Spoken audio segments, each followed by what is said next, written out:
The elevator doors opened at 7:54 a.m., and Carolyn Holt stepped out like a verdict. She wore a charcoal blazer over a white silk blouse, her dark blonde hair pulled back so tightly it looked carved.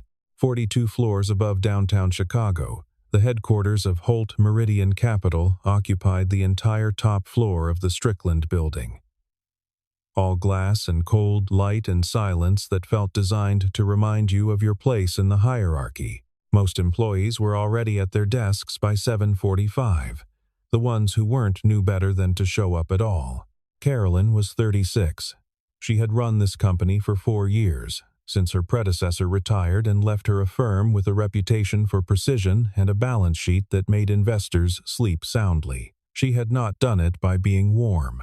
She had done it by being correct, by making decisions before others had finished framing the question, by treating the workday as a machine that either ran perfectly or didn't run at all. Her assistant, Priya, met her at the glass doors with a tablet and a coffee.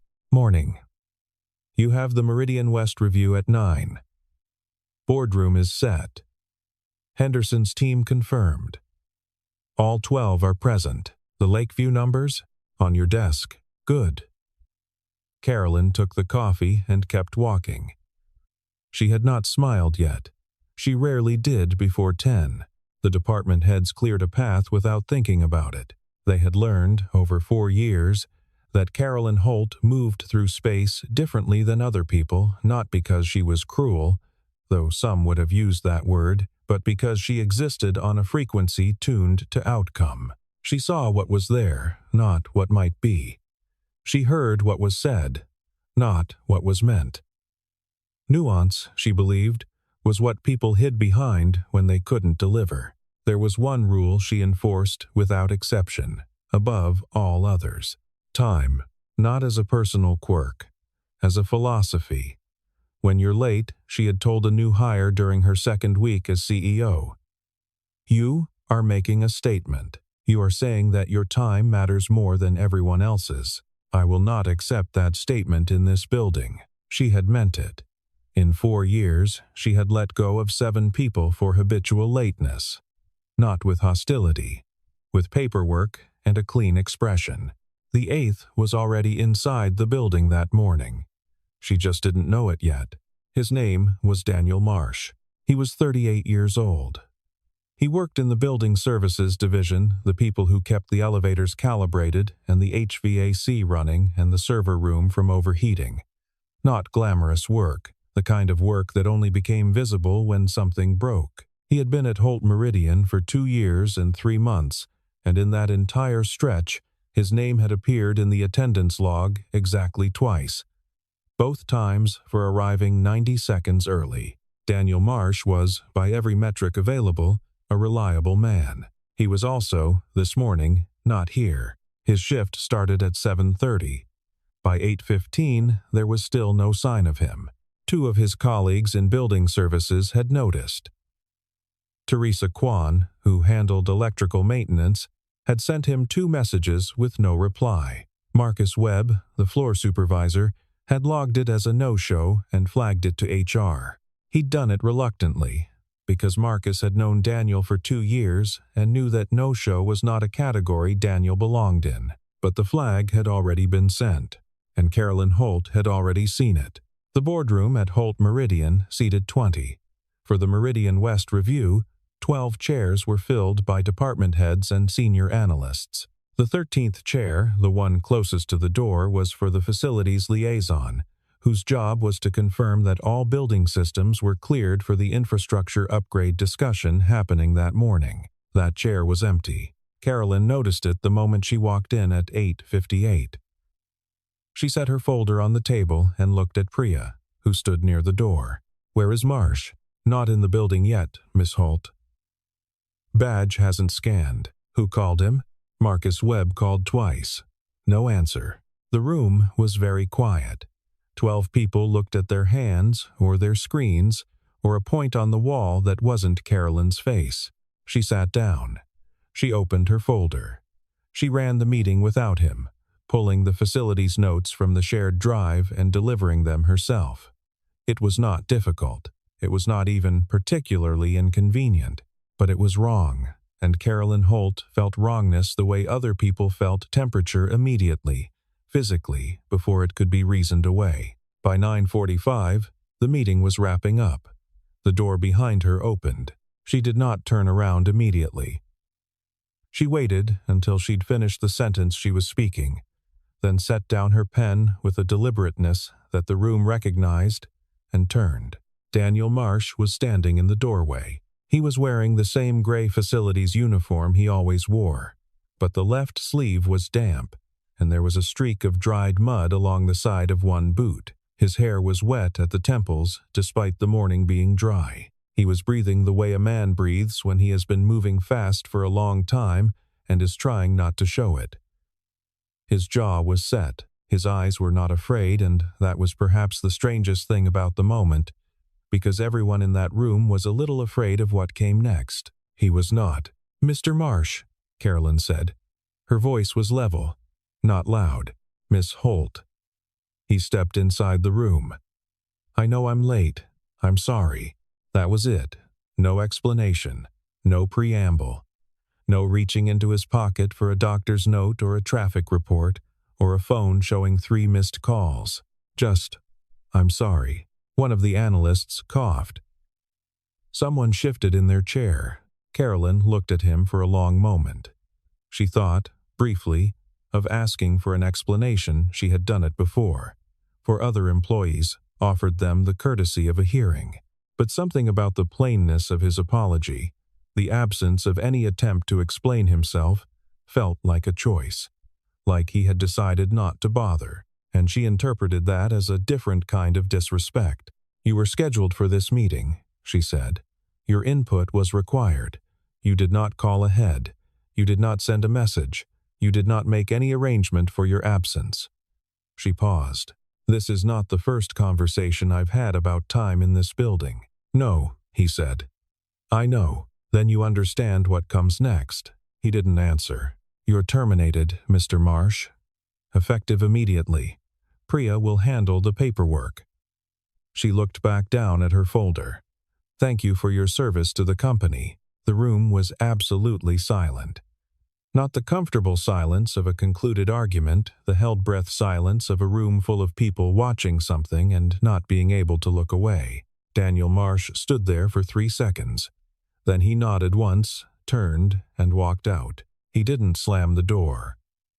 He barely made a sound. He had a locker in the basement, a small gray metal one between the electrical panel and the emergency equipment cabinet, marked with a piece of masking tape that said Marsh in black marker. He had put that tape there himself on his first week because the numbering system on the lockers had been confusing, and he hadn't wanted anyone else's things to end up on his shelf. Small things like that. They were everywhere, once you knew to look. He opened it without hurrying. Inside, a canvas backpack, gray and worn at both straps. A change of shoes, a paperback, a small, framed photograph he'd kept in there since he started, not on his desk, because he didn't have a desk, but here, where he could see it before the shift started if he wanted to. The photograph was of a girl with his same dark eyes, maybe 6 or 7 in the picture, laughing at something off camera. She was missing one of her front teeth. She was the kind of laughing that made your whole face hurt. He put the photograph in the backpack first, then the paperback, then the extra shoes. Teresa Kwan found him before he zipped it shut. She came down the basement stairs quickly, looking like she'd half run from somewhere. "Daniel." She stopped when she saw his face. She did it. "It's fine." "It's not fine." "Did you even tell her what—" "It doesn't matter anymore," he said. "Of course it matters. You should go back up there and tell her what happened." "She doesn't know. She fired you, and she doesn't even know." He zipped the backpack. "Daniel, I'll be okay. Teresa." He turned to look at her, and whatever she saw in his face made her stop arguing. Not defeat, not bitterness. Something quieter and more resolved than either of those things. "Tell Marcus I said thanks. He was good to work with. You can tell him yourself if you just go back up there and take care of yourself." He put the backpack over one shoulder, left arm only, she noticed. The right held slightly stiff, and walked to the stairs. At the bottom of the stairs, he paused. She thought he was going to turn around, say something else. He didn't. He kept walking.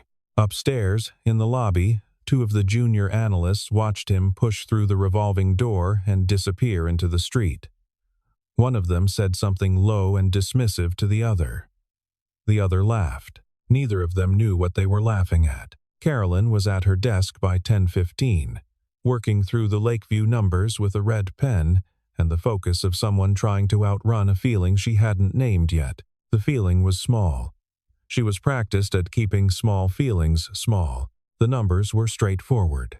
A yield discrepancy in the Q3 figures, addressable with a revised projection model. She was 3/4 through the annotations when her personal phone buzzed on the corner of her desk. She looked at the screen. Lily's school phone. Lily was 8. She called from the school landline once a week to check in, usually on Thursdays. Today was Tuesday. Carolyn's hand was already reaching for the phone before her mind had caught up. Lily? Breathing first. Fast and shallow. The kind of breathing that children do when they've been crying so hard they can't fully stop. Carolyn stood up. She didn't decide to. Her body did it. Lily, what happened? Are you okay? I'm okay. A breath. I'm at school now. Mrs. Partridge is sitting with me. But Mom, I need to tell you something. Tell me. This morning. When I was walking from the drop-off, you know how I walk down the side path because it's shorter? Carolyn closed her eyes for half a second. She had told Lily twice to use the main entrance. Lily preferred the side path. She had not pushed harder because the neighborhood was safe and the school was 2 blocks from their building. Yes, she said. I know the path. There was a man. He was, I don't know. He was just there. And he was looking at me weird. And then he started walking the same way I was walking, and he was getting closer. And I tried to walk faster, but Lily's voice broke. He grabbed my arm. Mom. He grabbed it really hard. The room went very still. And then, Lily said, and her voice had changed, quieter now. Something underneath the fear that Carolyn couldn't name immediately, something like awe. And then this other man came, out of nowhere. He was big, and he put himself between us. And the bad man tried to push him, and they were fighting, sort of. And the bad man hit him, and the man who helped me, he didn't go down. He stayed there. He made sure I was safe first. He kept saying, "You're okay. You're okay. You're okay." And I was crying, and he said, "Hold my hand." And we went to the corner, and we waited until a teacher from the school saw us. Carolyn's hand was tight around the phone. Lily, the man who helped you. Do you know who he was? A pause. He told me his name, Lily said. He works at your building, Mom. He said he'd been working there for 2 years. His name is Daniel. The pen in Carolyn's other hand dropped to the floor. She did not pick it up. He said his name is Daniel Marsh, Lily continued, her voice small and careful.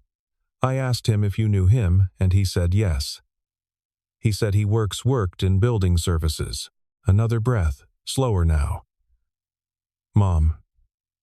He had blood on his face, from where the man hit him. And he was hurt, but he kept talking to me. He kept telling me it was okay until I stopped shaking. He sat with me on the curb for 20 minutes. Carolyn Holt sat back down in her chair. The Lakeview numbers were in front of her. The red pen was on the floor. And Mom, he didn't go inside when he left. He didn't go to a hospital. He went toward your building.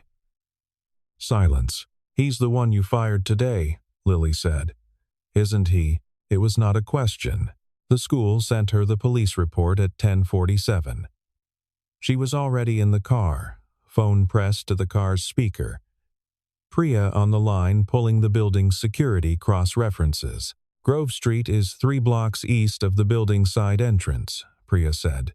The school drop-off is on Weller, which runs parallel. If he was coming from Keys Clicking, If he was coming from the direction of the bus depot on Michigan, he would have passed through Grove. That's the direct route to our service entrance. What time do the city cameras log on Grove? I'm looking. City Archive takes 20 minutes to pull, but I have our building's exterior camera. He badged out, he never badged in this morning. But there's exterior coverage. Give me 4 minutes. 4 minutes. Carolyn sat in the back of the car and looked at the city moving past the window and felt something that she did not have a name for yet. Something with the shape and the weight of a stone she had been carrying for years without knowing it was there. She thought about the meeting. The empty chair. His face when she delivered the verdict. That particular stillness. She thought about what it would take for a man like Daniel Marsh, 2 years, not one absence. A masking tape label on a locker in a basement to arrive late. I'm sorry. That was all he had said. Not, I'm sorry, but you should hear what happened. Not, I'm sorry. Give me a chance to explain. Just, I'm sorry. Like a man who had already decided that the explanation would not change anything. Like a man who knew the system he was standing in, knew its rules, and had chosen despite everything to absorb the consequence rather than offer a defense that might still fail him. Her phone buzzed. Priya's voice. I'm sending you the clip. She watched it on her phone. The timestamp in the lower corner said 7:31 a.m. The footage was from the exterior camera above the service door, angled to cover the alley approach. The resolution was clear enough. A gray morning, overcast, the light flat and honest. Daniel Marsh came into frame from the left at 7:31. He was walking quickly, the backpack on both shoulders, head down, standard morning pace. Then he stopped. He had heard something. Apparently he turned back to the left, toward the mouth of the alley, and was still for 2 seconds. Then he was moving again, this time fast, not walking, and he disappeared out of frame to the left. The camera didn't cover what happened next. It couldn't. But 2 minutes and 43 seconds later, he came back into frame. He was moving more slowly now. His right arm was held against his side.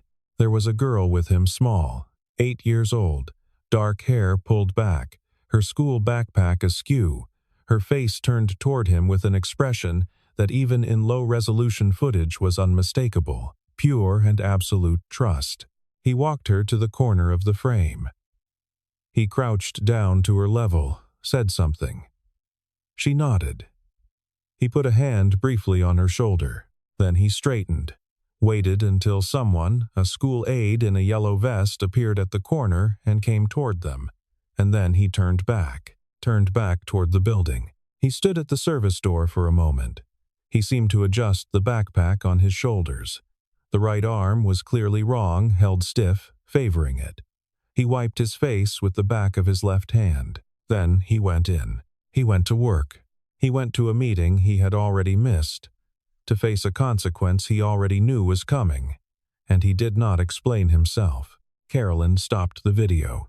She watched the timestamp again.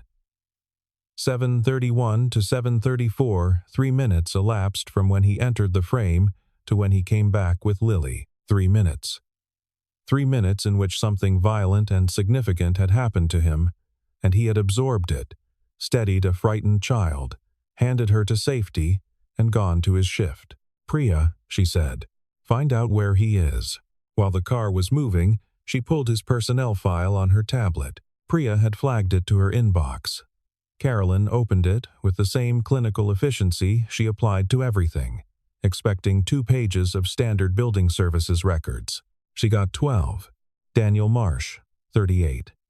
Prior to Holt Meridian, 6 years with the Chicago Fire Department, Urban Search and Rescue Division. Before that, 4 years as a United States Army combat medic, 2 tours, awards. Army Commendation Medal, 2 citations for valor, 1 for actions taken in a non-combat emergency involving a collapsed structure and 3 civilian casualties that he had prevented from becoming 6. She read that sentence twice. After the fire department and the file had a note here from the HR intake team, a single line. left CFD following personal bereavement. Certified EMT, lapsed. Applied for entry-level facilities role. No advancement requests made. She knew what personal bereavement meant. It was what HR wrote when someone had lost someone and didn't want to discuss it. She pulled up the supplemental file. It had been flagged by HR at intake as optional reading personal background submitted voluntarily by the applicant. His name was in the header. Below it, a paragraph he had apparently written himself as part of a non-required cover letter for a facilities job that paid $31 an hour. My wife, Renata, died in March 3 years ago. I have a daughter, Cora, who is 7. I left the fire department because I needed to be home before dark, and their shift structure made that impossible. I'm looking for a role where I can do work I know how to do, be reliable, and be home when my daughter needs me to be. I understand this is not a senior position. That is what I'm looking for. Carolyn read it twice. Then a third time. She set the tablet on the seat beside her and looked out the window. The car was on Michigan Avenue. The city was ordinary and relentless around them. A fire truck went past in the opposite direction. Lights on.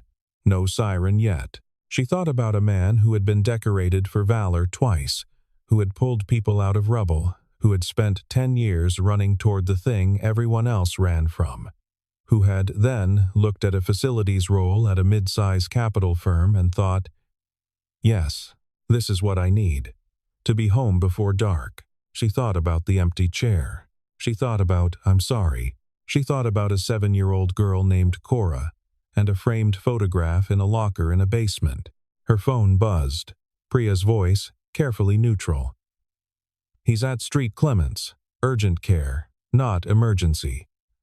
He walked in on his own, about 40 minutes ago. Teresa Kwan called it in. She'd been tracking his phone's last known location. She said, a pause. She said she thought you'd want to know. Carolyn picked up her tablet.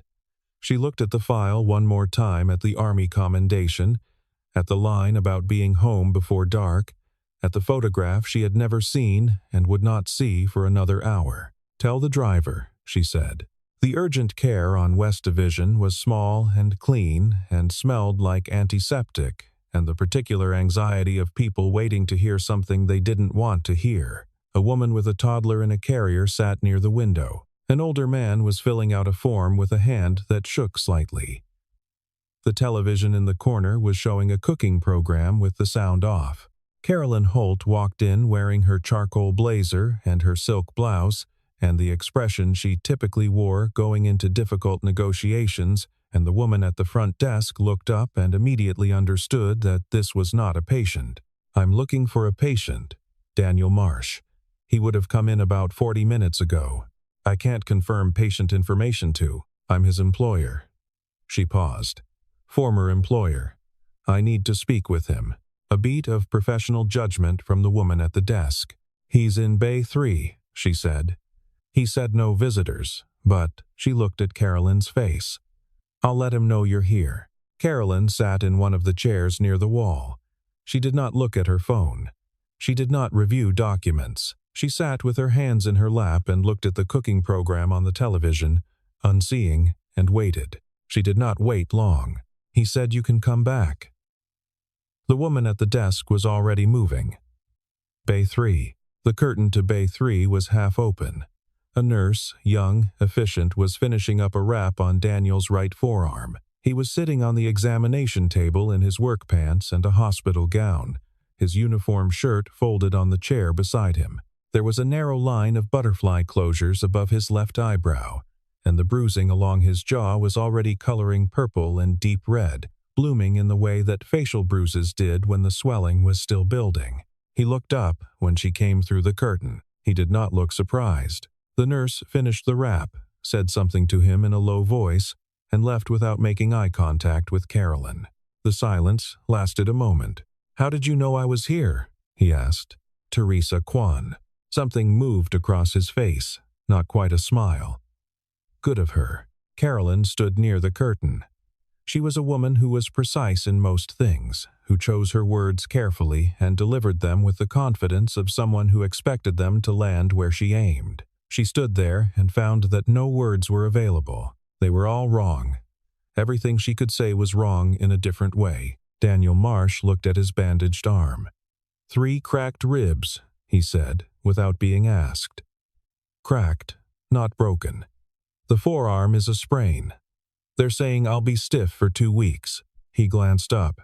The wrist is the one that makes it hard to type. Your daughter, Cora, is at school. She doesn't know any of this happened. I'd like to keep it that way for a little while longer, if I can. Carolyn opened her mouth, closed it. The man who grabbed the girl, Daniel said. Your daughter. I don't know who she is to you. For the record, she said her name was Lily and her mom worked in the building. I didn't know until just now that she was yours. Carolyn felt something behind her sternum that she did not have language for. He ran when a car turned onto the street, Daniel continued. He was about my size, but he had his hands free, and I had to keep one hand on the kid. So he tilted his head slightly, the gesture of a man discussing tactics with another professional. Factual, no editorializing. He got the ribs in before I could reposition. The forearm was from the last grab. He was going for the girl again. A pause. He didn't get her. No, Carolyn said. He didn't. She's a brave kid. She was scared, but she did exactly what I said. Stayed close. Didn't run. Smart. Carolyn sat down in the chair across from him, the one that had been left for visiting family. It was an odd sensation being a visitor, being the one who had come to this place to ask forgiveness rather than grant it.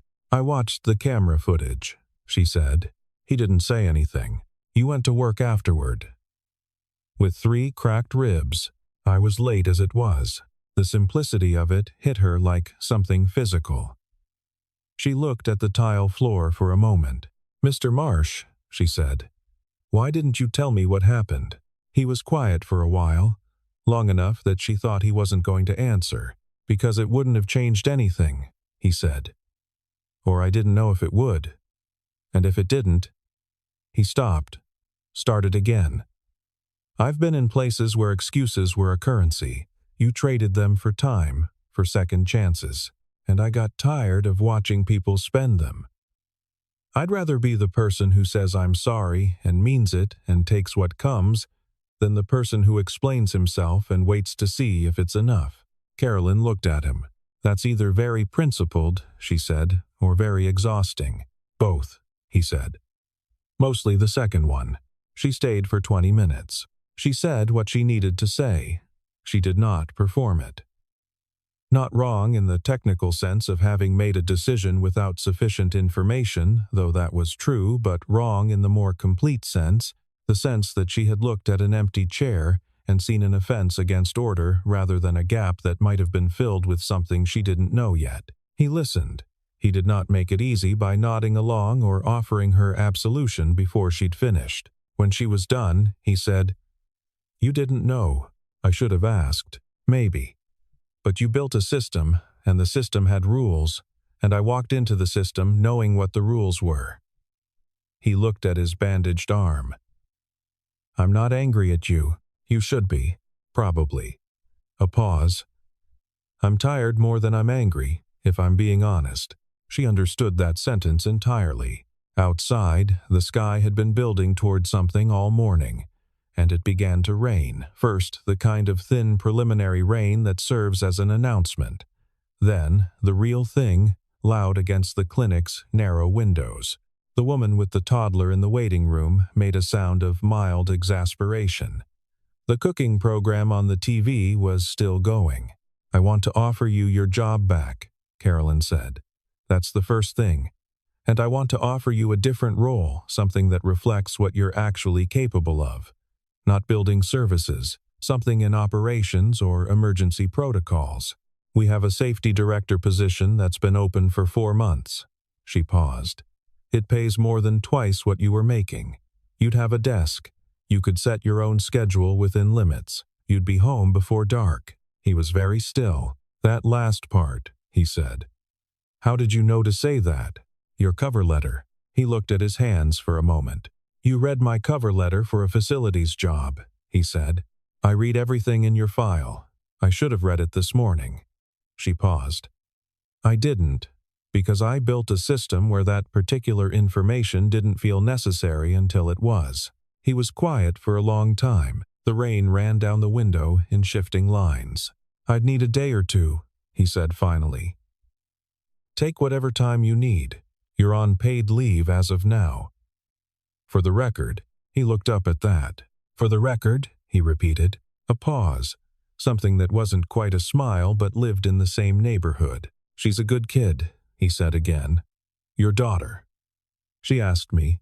While we were waiting on the curb, she asked me if I had kids. I told her about Cora. She asked if Cora was happy. I said I tried to make sure she was. She said. He stopped, and something in his face changed. Softened, in the way that faces soften when a small and ordinary thing turns out to have been carrying unexpected weight. She said that sounded like something a good dad would say. Carolyn did not say anything. She didn't have to. Her daughter was at the kitchen table when Carolyn got home at 6, doing multiplication worksheets with the focused frown she had inherited from her father, who had been very good at math and very bad at everything else. Crayons were scattered across the other end of the table.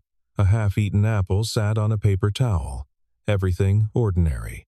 The babysitter, Gretchen, met Carolyn at the door. She's been okay, Gretchen said, low. A little quiet. The school counselor spent time with her this afternoon. She was asking for you around 4. Thank you. Carolyn handed over her bag. I'll take it from here. Lily looked up when she heard Carolyn's footsteps. For a moment, they just looked at each other, mother and daughter, the 8-year-old with multiplication pencil still raised, the 36-year-old CEO still in her work clothes but standing differently than she usually stood when she came home. Slightly less armored. Slightly more present. Lily put down the pencil. Carolyn sat across from her at the kitchen table, among the crayons and the half-eaten apple, and reached across and took her daughter's hand. Tell me everything, she said. Lily told her everything. Not the summarized version she had given on the phone, the full version. Slow and detailed. The way children tell stories.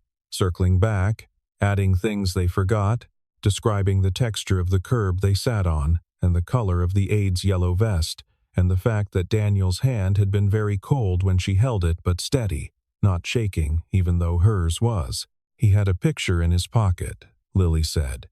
It fell out when he was crouching down to my level. He picked it up and I saw it was a little girl. His daughter, Carolyn said. Cora, Lily's eyes got wide. You know about her? I do. Now, is she nice? I don't know. I've never met her. Carolyn squeezed her daughter's hand. Maybe you will, though. If that's something you'd want.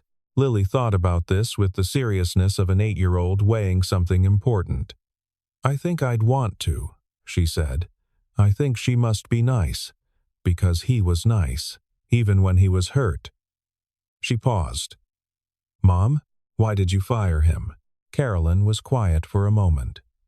She owed her daughter the truth of this, not the version where she was the CEO and he was the employee and the rules were the rules. The other version. Because I didn't ask the right question, she said. I saw that he was late, and I made a decision before I understood why. I had all the information I needed to know that he was a reliable person, and I didn't use it. I used the part that was easy, and I ignored the part that was harder. Lily looked at her for a long moment with her dark, serious eyes. That sounds like a mistake, she said. Not unkindly, just plainly. It was, Carolyn said. Did you say sorry? I did. Did he forgive you? Carolyn thought about the clinic, the rain on the window. I'm not angry at you. I think so, she said. But forgiveness isn't really the end of it. You still have to do the thing you should have done. The apology comes first, then the work. Lily absorbed this. That sounds right, she said. Then, he said I was brave. You were. I didn't feel brave. You never do, Carolyn said. That's sort of what brave is. Daniel Marsh called at 9 the next morning. Carolyn was at her desk earlier than usual, which was very early. She had slept, but not deeply. The Lakeview numbers were done, the projections filed, the Meridian West review wrapped. The work had continued, as work did. The machine ran. "I've thought about it," he said, when she picked up. A pause. She heard something in the background, small, high-pitched, purposeful. A child's voice asking about cereal options. "Give me a minute," he said, away from the phone. And then, the blue bowl, Cora, second shelf. A pause, then his voice returned. "Sorry, don't be. I'm going to accept the offer," he said. "The safety director role. Tell me, I'm not coming back because you apologized. I'm coming back because it's a good job and it pays well and my daughter needs stability. And I've spent 2 years trying to rebuild something stable for her. That's the reason." A beat. The apology matters. I'm not dismissing it. But it's not what tipped the balance. Carolyn found that she respected this deeply. The precision of it. The refusal to let sentiment do the work that logic should do. "Understood," she said, "and I wanted in writing the schedule parameters. Home before 6, flexibility on school events. The standard coverage protocols apply for genuine emergencies, but the definition of emergency has to be reasonable. I'll have Priya draft it today." "Good." Another pause. The child's voice again, louder now. Something about whether the dog on the cereal box was a real dog or a cartoon dog. "It's a cartoon dog," Daniel said, away from the phone, with the patience of a man who has answered this question before. Carolyn almost smiled. "One more thing," she said. "I'd like to extend an invitation. Formally. My daughter asked if she could meet Cora. I want to be clear that there's no obligation, it's Lily asking, not me managing anything." She said. She paused. She said she thought Cora must be nice. Silence on the other end for a beat. "Why does she think that?" he asked. "Because of you." The silence was different now. "This weekend," he said finally. "Cora likes the park on Maple. The one with the wooden castle thing. I know it. Saturday morning. 9:30, if that works." "It works." He said goodbye with the same directness with which he did everything. The call lasted 4 minutes. Carolyn set the phone down and looked at the Chicago skyline through her office's floor-to-ceiling window, gray and bright in the way it was on clear, cold mornings, and thought about the particular arithmetic of how much you could miss when you were only looking at what was in front of you. She thought about an empty chair at a boardroom table. She thought about a masking tape label in a basement locker. She thought about a man who had held a frightened child's cold hand on a wet curb and kept saying "you're okay" until it was true, and then had gone to work. She thought about what it cost to be that kind of person, and how little she had understood of it when she was in the room making decisions. Saturday was cold and bright. The particular clarity that October brought to Chicago air so clean it almost hurt. The lake throwing light all the way across the city. The park on Maple had a wooden castle structure near the south end, painted red and green, worn smooth at the handrails from years of small hands. A tire swing, a sandpit that was mostly used in warmer months. On October mornings it attracted a specific type of visitor. Parents who had been indoors for 3 days, and children who could not be contained any longer. Carolyn arrived at 9:28. Lily walked beside her at a pace that was technically casual and actually quite urgent. Daniel and Cora were already there. Cora was 9, she had turned 9 2 weeks ago. Carolyn learned later, with her father's dark eyes and a green winter coat, and the particular fearlessness of a child who had been raised by someone who faced things directly. She was at the top of the castle structure when they arrived, surveying the park from the highest platform with the expression of a general satisfied with the terrain. Daniel was standing below, one hand on the rail, watching. He had color in his face that he hadn't had at the clinic. The bruising on his jaw was yellowing at the edges, starting to fade. He was wearing a dark jacket and the same boots with the scuffed toes.